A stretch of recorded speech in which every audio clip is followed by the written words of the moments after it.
Good night from Spain to all my fellow classmates and doctor. To everyone watching, I just want to say we made it to week 7, and it is an honor and privilege to give my last speech over something that is near and dear to myself. It actually affects my life, and I feel like it can actually affect many other people's lives across the DoD.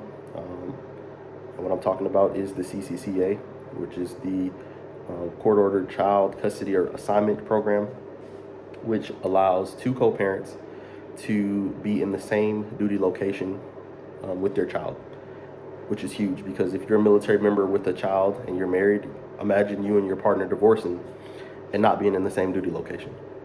It's devastating for not only your funds as a parent, but it's devastating for the child as well.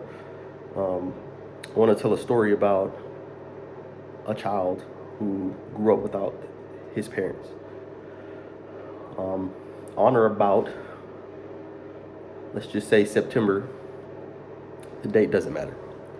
Let's just talk about this child. He's coming home from an event with his parents. He's about 8 years old. Him and his parents turn down an alleyway where they're greeted by a burglar. This burglar proceeds to then gun down this 8-year-old man or this 8-year-old child's mother and his father in front of him, and proceeds to rob them and run away, never to be found, right? This kid proceeds to grow up without parents and live his life without that guidance, without that love, without that nurturing, that nurturing feeling that we got when we were children. And this kid grows up to be very successful. He inherits a lot of money from these parents, but his life is missing something. This man grows up to be none other than the Batman. Now, I know that's a very extreme example of growing up without a parent, but Batman roamed the street as a vigilante in a costume, playing dress up, beating up people for jaywalking. I mean, I don't think that is conducive to a successful life. You can say that he's a billionaire, philanthropist, smartest detective on the planet, and all of this nonsense, but in my opinion, if Batman would have, or Bruce Wayne, would have grown up in a two-parent household with love and compassion, discipline, who knows? The sky could be the limit, right? He could have actually been Iron Man. But that's neither here nor there. My point for even telling that story was the fact that not having a two-parent household can be detrimental. And our leadership in the Air Force realized this, and they put this program into action. And when I initially heard about it in 2020, myself, I have a 5-year-old daughter. Her name is Lakin Elise Jones. If you've been in this class for a while, I showed her a picture of her within the first couple weeks of this class. When I first heard about this program, me and my ex-wife are divorced.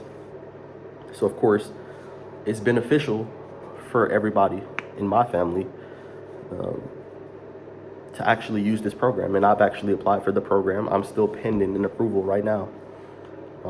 However, I remember reading an article, which I'm actually looking at right now. It was published August 5th, 2020. And much like the informative briefing, I remember coming across this article from somebody in my leadership. They told me to give it a look. And Lieutenant General Brian T. Kelly, he's actually the Chief of Staff for Manpower and Personnel Services. Excuse me. He put out a quote. And he put, we recognize family dynamics don't always look the same, and there's not always a one-size-fits-all solution to managing people's careers and assignments. We ask our people to move frequently, and we know that can cause additional stress and sacrifices for their families.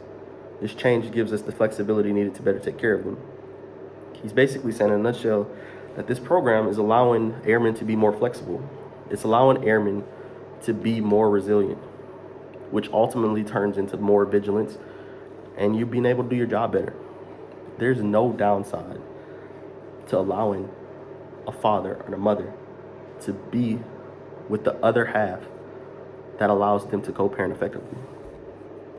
Former Chief Master Sergeant of the Air Force, Chief Master Sergeant Kayla Wright actually said this one we've been working on for a while, and I'm glad we can get it across the finish line.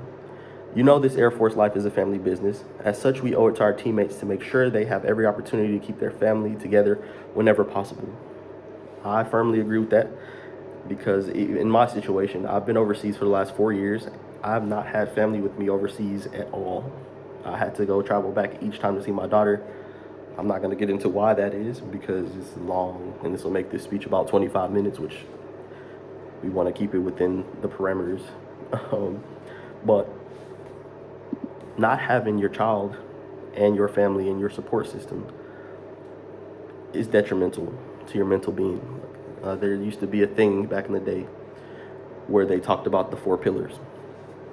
And one of those pillars is your family life.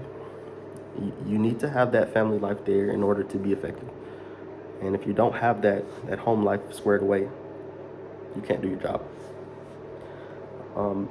August 30th, 2020, right after the program was put out, literally right after the program was put out, there was a guy by the name of Master Sergeant William Rothroff. He was actually the first person to get his assignment approved, and it was one day after he submitted his package.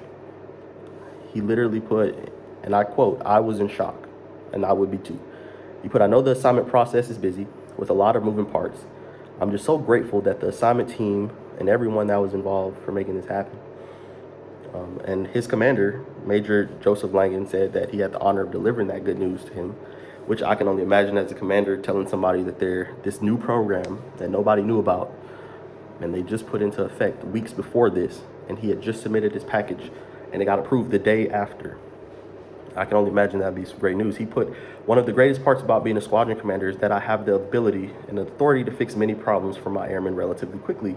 Sometimes the problems are messy and have complex solutions, but this was one of the easiest and most satisfying wins I've had during my time in command."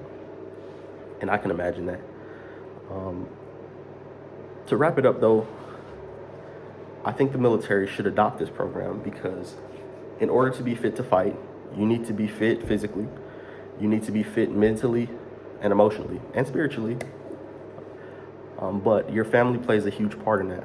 And if you can't have your family with you in the fight, then you're not ever going to be a complete 100% well-rounded airman. Hopefully after hearing this speech, you would agree with me that this program would be great to adopt Air Force-wide, and not only Air Force-wide, but DoD-wide. And let's get our airmen, soldiers, sailors, Marines back with their families so they can do their job effectively. As always, it has been an honor and a privilege, and I cannot wait to hear the rest of you guys' persuasive speech.